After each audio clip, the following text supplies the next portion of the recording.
Hey guys, Anfield here with another subscriber replay sent to me by Rio123.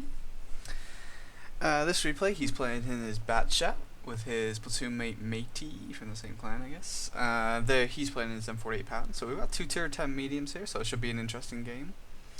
It's on Dragon's Ridge, and Dragon's Ridge is a pretty good map for a medium. It requires quite a bit of speed to get around because there's so many hills and such.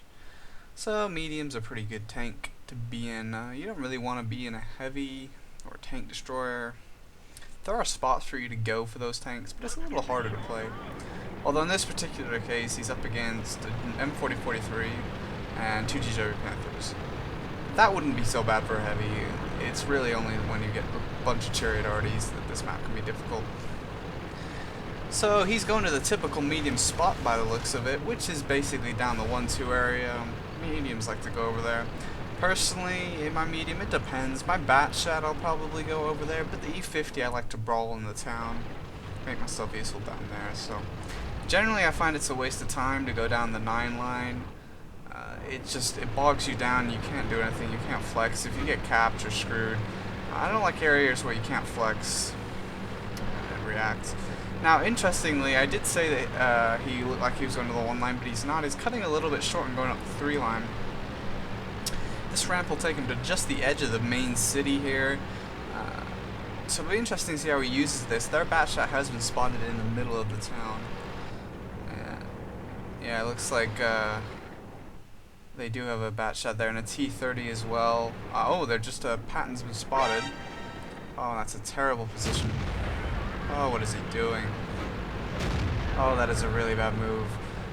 Just allowing good track there by Rio.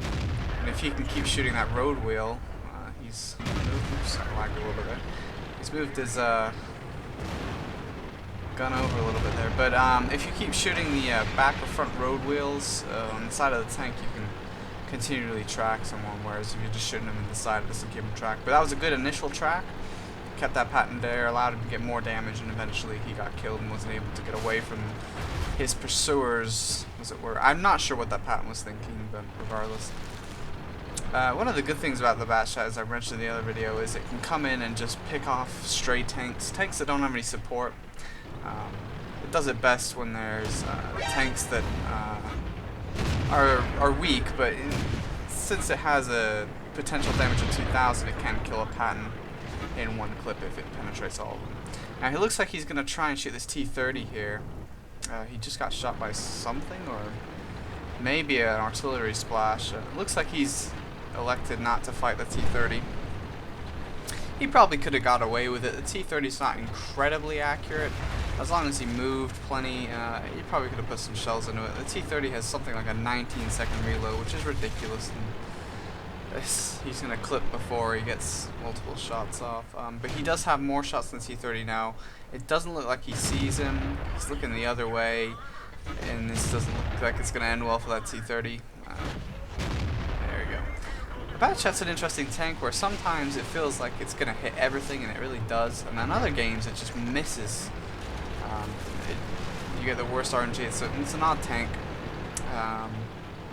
But one thing you need to... people don't take really they take for granted about the E50 is that its accuracy really does affect the game a lot.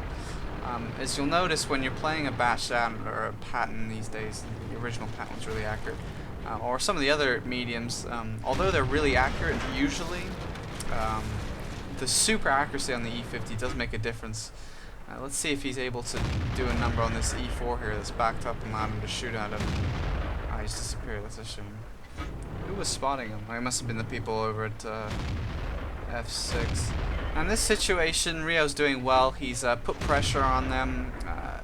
What he's doing is he's forcing the enemy team to look at both flanks because both their rear and their fronts are being pushed in, and so they have to cover two different flanks. And because they're not in enough cover, they're being shot at by the mediums down here with Rio and his friend.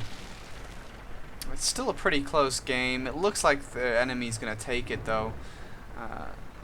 Or the enemy's going to take it. They're going to take the game. And I don't see any way back for them.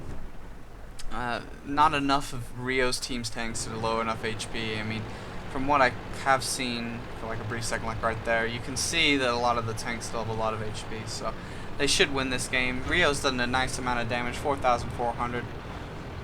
And that's just purely from coming around on people's flanks and just being a complete pest, which is what the Batshot does best, really. Use your speed, and you come around and you dump a clip into someone. I hope you guys like my Zoidberg 6th Sense. I changed it. I used to have Sauron, now it's Zoidberg. Let's have a look, see if you can get this E5. Oh, see, that's exactly what I'm talking about with the road wheel. Perfect shot, great kill. He's got one shot left. Let's see if he doesn't really need to force a reload. He might as well use it. He's close enough to an enemy tank, and he's not in any threatened danger, so.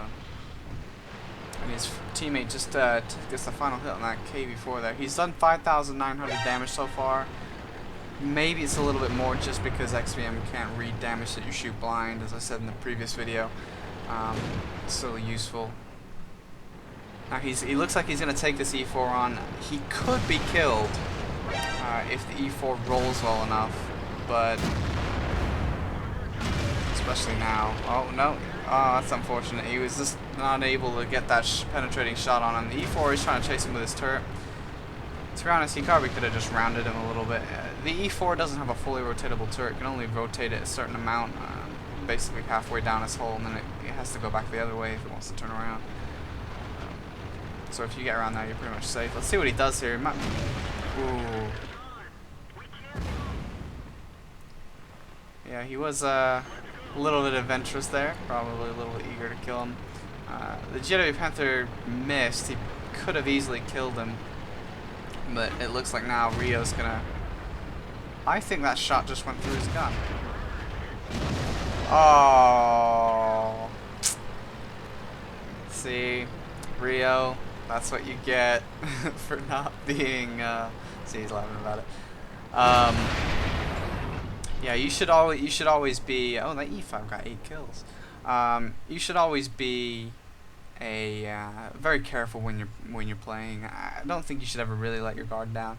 In that case, if he'd have been a little bit more cautious or played it less relaxed, he could have killed them and he would have got a kill and survived. It's always useful to stay alive at the end of the game, just because your crew gets more experience if your tank makes it. So just something to keep in mind. Which is why I don't try to just kill myself just for lols usually, unless I really think I can do a lot of damage and then die.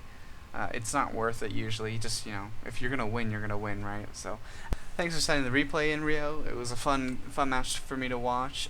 6,000 damage, always nice, always nice. Congratulations on your win here, and yeah, thanks for sending it in.